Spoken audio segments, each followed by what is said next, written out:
कि आपकी नोट्स में जो बेस ईयर आधार वर्ष बेस ईयर 2011-12 है। अब ये बदल गया है। अब ये बदल गया है। नोट्स में सही कर लो सभी लोग। नोट्स में 2011-12 जो कि पुराना था, अब ये बदल गया है। ठीक है। और बदल कर कितना हो गया है? बदल कर 2022-23 हो गया। यानी भारत में अब जीडीपी का आकलन हो, भारत में राष्ट्रीय आय का आकलन हो, ये अब किस आधार वर्ष पे चल रहा है? 2022-23। यानी अब 2011-12 का आधार वर्ष बदल करके 2022-23 हो गया है। ठीक। चलिए, अब हम लोग आगे बढ़ते हैं और हम लोग बात कर रहे थे पर कैपिटा इनकम की। तो पीसीआई क्या है इसको जानने की कोशिश करेंगे। तो आज का जो टॉपिक है पीसीआई।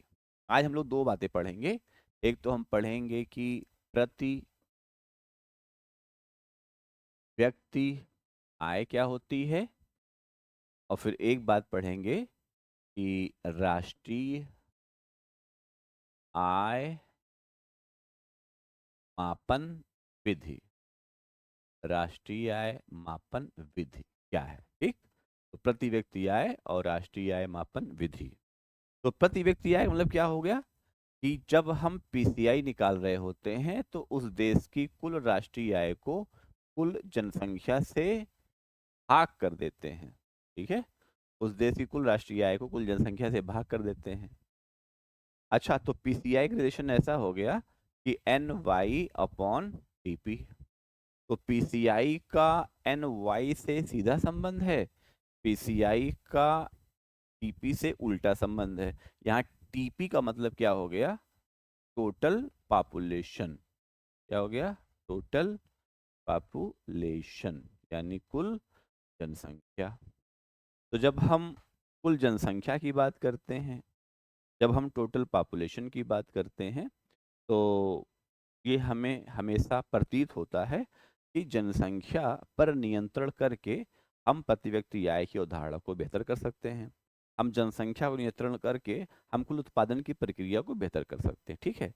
अगर आपको अपने देश की पीसीआई बढ़ानी है तो दो तरीका है। या तो आप कुल उत्पादन बढ़ा लीजिए। तो कुल उत्पादन बढ़ाने में समस्या ये है कि आप बहुत लंबे समय तक एक निश्चित क्षेत्रफल पर ज़्यादा उत्पादन नहीं कर पाएंगे। तो बेहतर ये है कि आप जनसंख्या नियंत्रण पर जाइए। तो माल्थस का जनसंख्या सिद्धांत भी यही कहता है कि एक समय के बाद हमको जनसंख्या क्या करनी पड़ती है? स्थिर करनी पड़ती है। अगर आप जनसंख्या स्थिर नहीं करेंगे तो प्रकृति स्वतः जनसंख्या क्या कर देगी? स्थिर कर देगी। बात समझ में आ रही है? तो यहाँ पर पीसीआई। अच्छा, किसी भी देश की पीसीआई ज़्यादा होगी या कम होगी ये निर्भर करेगा उस देश की कुल राष्ट्रीय आय के साथ साथ उस देश में कुल जनसंख्या क्या है। लेकिन पीसीआई अधिक होने से उस देश की कुल जनसंख्या में रहने वाले लोगों की प्रति व्यक्ति आय बढ़ जाएगी, जरूरी नहीं है। क्योंकि पीसीआई पर कैपिटा इनकम तो एक एवरेज इनकम है ना। और जब हम रियल पर कैपिटा इनकम की बात करते हैं तो हम हर व्यक्ति के इनकम की बात करते हैं। ठीक है। तो हमें पीसीआई की संकल्पना से प्रत्येक व्यक्ति की आय का पता नहीं चलता है, हमें पीसीआई की संकल्पना से प्रति व्यक्ति आय का पता चलता है। Then you can say per capita income lies an average income. तो पर कैपिटा इनकम क्या है? एक औसत आय के जैसा है। एक औसत आय के जैसा है। और ये औसत आय ये नहीं बता पाती है कि वास्तव में क्या स्थिति है। बिल्कुल वही वाली बात हो गई। एक घर में 10 लोग हैं, 10 मिठाई आ रही है तो सबको एक एक मिठाई पड़ी। एक घर में 5 ही लोग हैं, 10 मिठाई आ रही है, सबको दो दो मिठाई पड़ी। एक घर में 2 ही लोग हैं तो 5-5 मिठाई पड़ी। तो आप देख रहे हैं उत्पादन तो वही है, लेकिन जनसंख्या के कम होने ज़्यादा होने से प्रति व्यक्ति को मिलने वाली मिठाइयाँ अलग अलग हो गई हैं। ठीक है। तो कभी भी ये नहीं कहना चाहिए कि हम प्रति व्यक्ति आय से पता लगा पाएंगे वो देश कैसा है। वास्तविक प्रति व्यक्ति आय का पता होना चाहिए। तो वास्तविक प्रति व्यक्ति आय क्या है? हमें ये पता होना चाहिए कि प्रत्येक व्यक्ति के पास क्या इनकम आ रही है कि नहीं? प्रत्येक व्यक्ति के पास क्या इनकम आ रही है। चलिए आइए, ये कॉन्सेप्ट थोड़ा समझ गए। तो पीसीआई रिलेशन कैसा है? तो अगर हमें पीसीआई बढ़ाना है, अगर हमें पीसीआई बढ़ाना है तो हमें टीपी को क्या करना पड़ेगा? कम करना पड़ेगा। या अगर हमें पीसीआई बढ़ाना है तो आप टीपी को बढ़ा दीजिए, पीसीआई बढ़ाना है तो आप टीपी बढ़ा दीजिए। वही वाली बात है, 10 लोग हैं घर में और सबको 5-5 मिठाई चाहिए तो 50 मिठाइयाँ लानी पड़ेंगी। गेटिंग माई पॉइंट्स और नॉट? यस, आपको 50 मिठाइयाँ लानी पड़ेगी। अगर मान लीजिए जो है जनसंख्या कम कर लेते हैं तो फिर मिठाइयाँ वही रहेंगी और 5-5 मिठाइयाँ पड़ जाएंगी। चलिए, एक तो संकल्पना ये हो गई। दूसरी संकल्पना क्या है कि भारत में हम राष्ट्रीय आय का मापन करते कैसे हैं? ठीक है, हम राष्ट्रीय आय का मापन कैसे करते हैं? क्या भारत में राष्ट्रीय आय का मापन करना एक चुनौती है? यस, चुनौती तो है, लेकिन फिर भी हम 3 विधियों का प्रयोग करते हैं राष्ट्रीय आय मापन के लिए। एक विधि होती है आय विधि, आय विधि, ठीक, इसको हम इनकम मेथड कहते हैं, इनकम मेथड। एक विधि होती है उत्पादन विधि, उत्पादन विधि, जिसको हम प्रोडक्शन मेथड कहते हैं, प्रोडक्शन मेथड कहते हैं। एक विधि होती है व्यय विधि, जिसको हम एक्सपेंडिचर मेथड कहते हैं। क्या कहते हैं? Expenditure method. तो आय विधि, व्यय विधि। आय विधि क्या है, व्यय विधि क्या है और उत्पादन विधि क्या है, आज हम लोग इसका डिस्कशन करने जा रहे हैं। बहुत अच्छे से समझिए, इकोनॉमी बहुत ही बढ़िया, बहुत प्यारा विषय है। इसको अगर आप बहुत अच्छे से पढ़ेंगे, ये खुद ही आपको समझाते चली जाएगी, है ना। एक हवा है यूपीएससी के बच्चों में या सिविल सर्विसेज के बच्चों में कि अरे इकोनॉमिक्स बहुत टेक्निकल है, बहुत कठिन है, बहुत खतरनाक है। बेटा ऐसा कुछ भी नहीं है, कुछ भी नहीं है। इससे अच्छा प्यारा विषय तो मुझे लगता ही नहीं, क्योंकि इतना तार्किक है, इतना लॉजिकल है कि आपको बहुत अच्छे से समझ में आने वाला है। ठीक, चलिए आइए। तो अब हम लोग बात करने जा रहे हैं सबसे पहले आय विधि की। राष्ट्रीय आय मापन की आय विधि।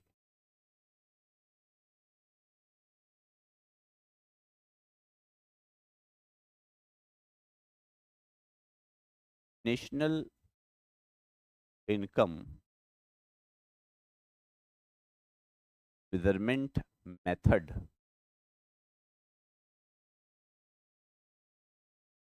Income method, income. हमने आपको शुरुआत में बताया था कि अगर हम फैक्टर्स ऑफ प्रोडक्शन की बात करें, फैक्टर्स ऑफ प्रोडक्शन की बात करें, इट मींस उत्पादन के कारक की बात करें, तो हमने बताया था उत्पादन के कितने कारक हैं? 5 कारक हैं। लैंड, लेबर, कैपिटल,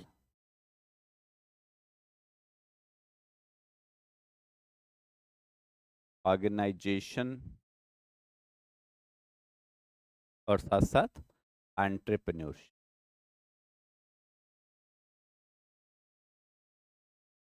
एंटरप्रेन्योर यानी भूमि,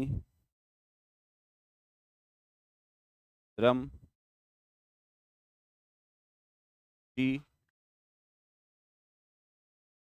संगठन और उद्यमशीलता। तो उत्पादन के साधनों में ये 5 साधन हैं जो महत्वपूर्ण हैं, जो आपकी आय का जरिया बनते हैं। हमने ये बहुत पहले बताया था। तो जब हम इनका अध्ययन करते हैं तो अर्थशास्त्र का अध्ययन होता है। तो लैंड, तो लैंड से आप क्या इनकम जनरेट कर सकते हैं? लैंड से आप इनकम जनरेट करते हैं रेंट। श्रम से आप इनकम जनरेट करते हैं मजदूरी। पूंजी से आप क्या प्राप्त करते हैं? इंटरेस्ट। ऑर्गेनाइजेशन से क्या करते हैं आप? सैलरी या इमेलुमेंट। उद्यमशीलता से क्या प्राप्त करते हैं आप? Gain, profit, profit.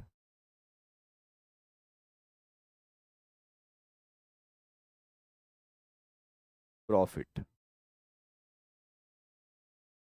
तो एक निश्चित समयावधि में, है ना, एक निश्चित समयावधि, और जब हम लोग इकोनॉमिक्स में एक निश्चित समयावधि कहते हैं, व्हेन वी से a fix period in economics, it means, मतलब होता है कि हम 1 अप्रैल वर्तमान वर्ष से 31 मार्च आगामी वर्ष के बीच की बात कर रहे हैं।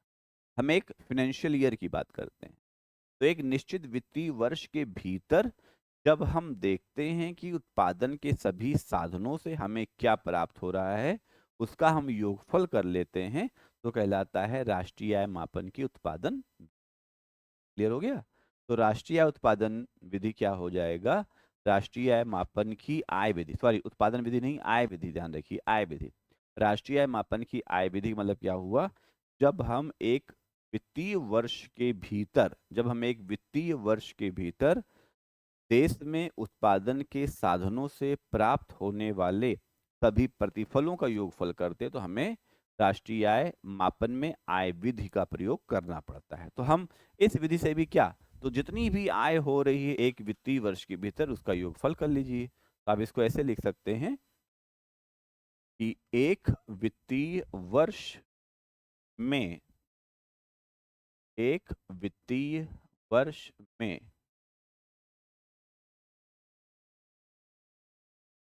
उत्पादन के समस्त साधनों से मिलने वाले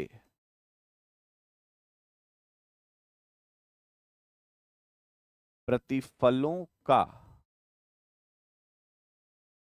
योगफल, प्रतिफलों का योगफल राष्ट्रीय आय है। प्रतिफलों का योगफल क्या है? राष्ट्रीय आय।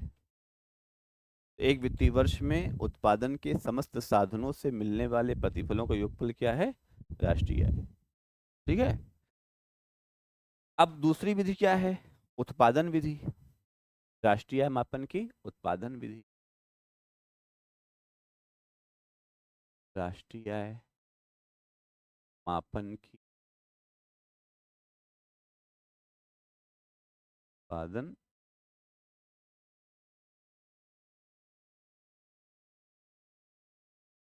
इसमें क्या होगा?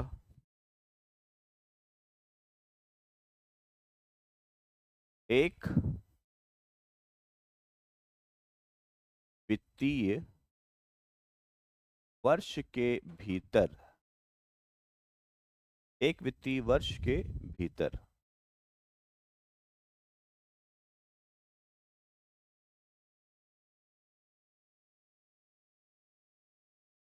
देश के सभी क्षेत्रों या सभी क्षेत्रकों, देश के सभी क्षेत्रकों, और जब देश के सभी क्षेत्रकों की बात करते हैं, तो देश का प्राथमिक क्षेत्रक प्लस द्वितीयक क्षेत्रक प्लस तृतीयक क्षेत्रक। तो प्राथमिक क्षेत्रक प्लस द्वितीयक क्षेत्रक प्लस तृतीयक क्षेत्रक। ठीक है, यानी primary sector plus secondary sector plus tertiary sector, है ना, primary sector, secondary sector and tertiary sector से मिलने वाले समस्त उत्पादनों का योगफल, से प्राप्त समस्त उत्पादनों का योगफल क्या कहलाएगा? राष्ट्रीय आय कहलाएगा। देखिए सिंपल है। जब हम राष्ट्रीय आय के उत्पादन विधि की बात करते हैं तो एक देश के भीतर जितने भी क्षेत्रक है ना, हमने बताया था आपको, अब आप देखिएगा पीछे वाली क्लास में कि प्राइमरी सेक्टर क्या है, सेकेंडरी सेक्टर क्या है, टर्शियरी सेक्टर क्या है।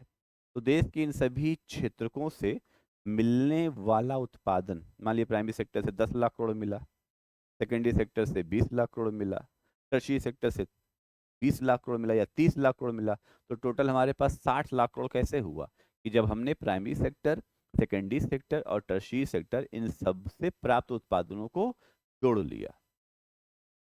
तो हम क्या कहेंगे, this is measurement of national income by production method. यानी एक देश के भीतर राष्ट्रीय आय हम उत्पादन विधि से निकालना चाहते हैं तो उत्पादन विधि के अनुसार उस देश के समस्त क्षेत्रकों से मिलने वाले समस्त उत्पादनों का योगफल राष्ट्रीय आय कहलाता है। क्लियर है? अब हम लोग बात ये करने जा रहे हैं कि जब हम इसकी व्यय विधि पर जाते हैं, किस पे जाते हैं, व्यय विधि, तो राष्ट्रीय आय मापन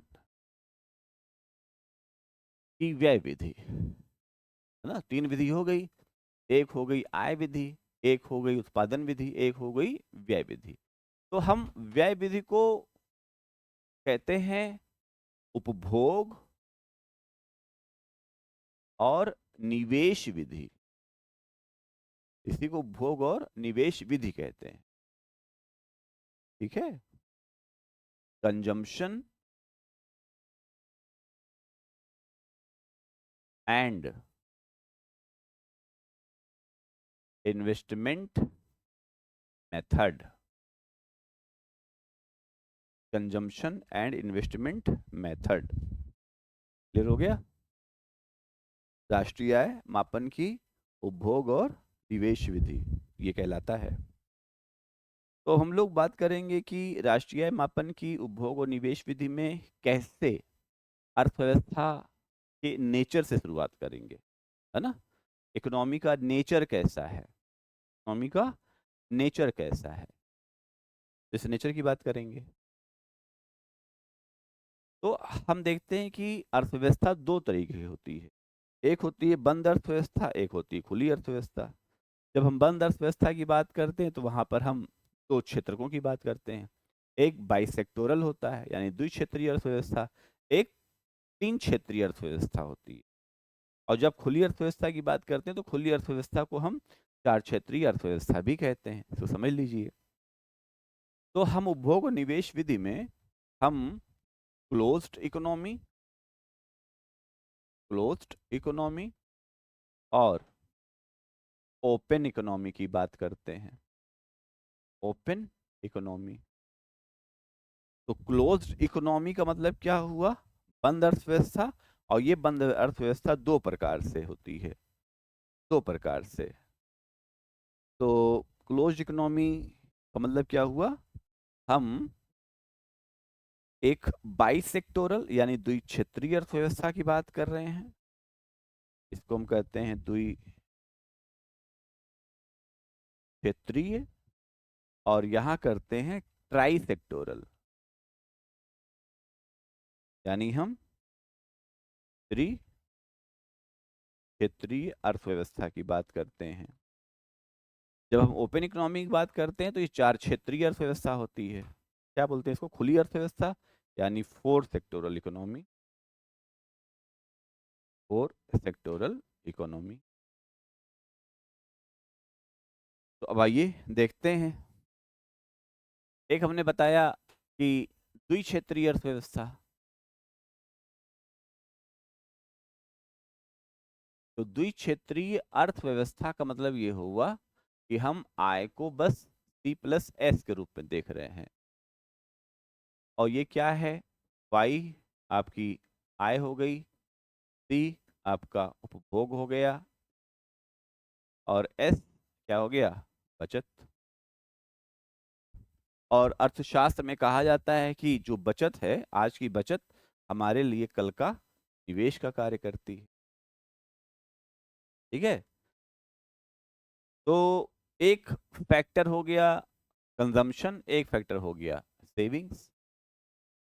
तो जब अर्थव्यवस्था में दो ही प्रकार के लोग हों, यानी कमा रहे हैं, खा रहे हैं, जो नहीं खा पा रहे हैं वो बचत हो रही है, ये दो प्रकार के लोग हो गए।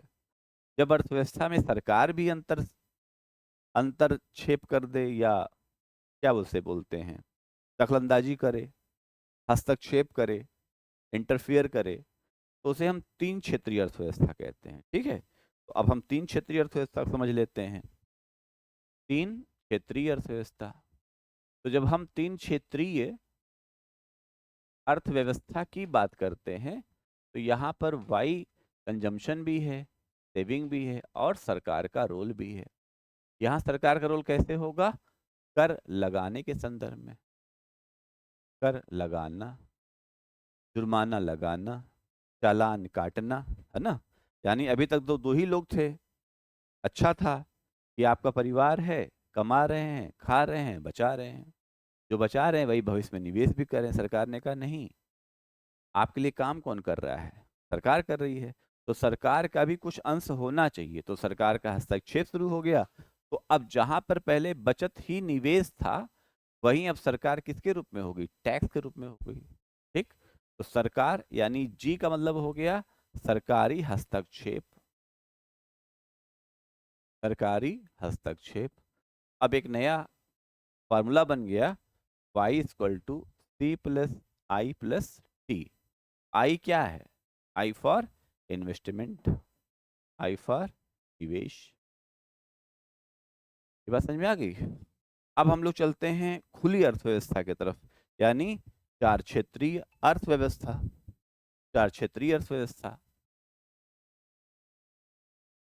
चार क्षेत्रीय अर्थव्यवस्था।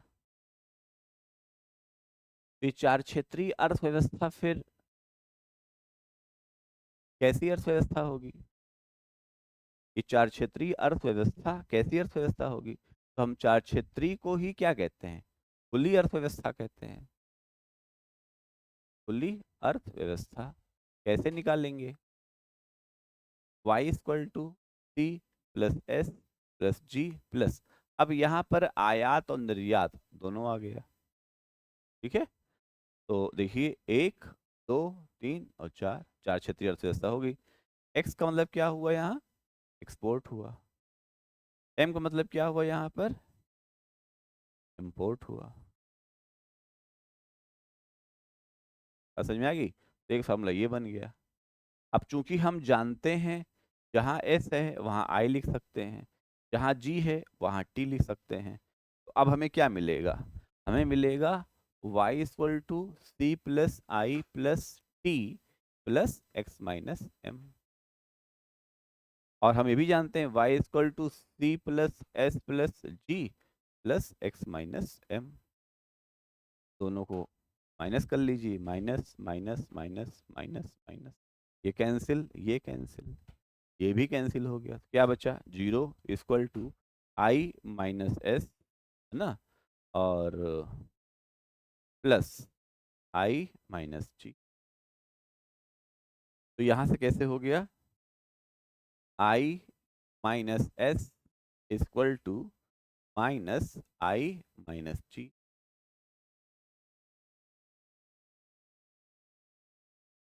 T minus G,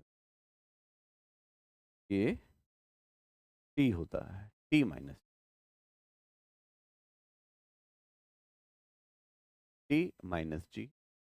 I minus S equal to G minus T. हुआ? तो I plus T equal to G plus S. तो सरकार की बचत पर, सरकार की बचत पर, यानी सरकार बचतों पर ही आपको टैक्स लगाती है, प्रॉफिट पर ही आपको टैक्स लगाती है। तो आप ये कहेंगे कि जब हम राष्ट्रीय आय मापन की व्यय विधि अपनाते हैं, तो हम राष्ट्रीय आय मापन की व्यय विधि के अंतर्गत, राष्ट्रीय आय मापन की व्यय विधि के अंतर्गत एक वित्तीय वर्ष में अर्थव्यवस्था के सभी क्षेत्रकों से होने वाले खर्च को दर्शाता है, अब वो चाहे निवेश पर हो रहा हो या उपभोग पर हो रहा हो। ठीक है, चलिए इतना पढ़िए, इसके आगे हम लोग कल क्लास लेंगे।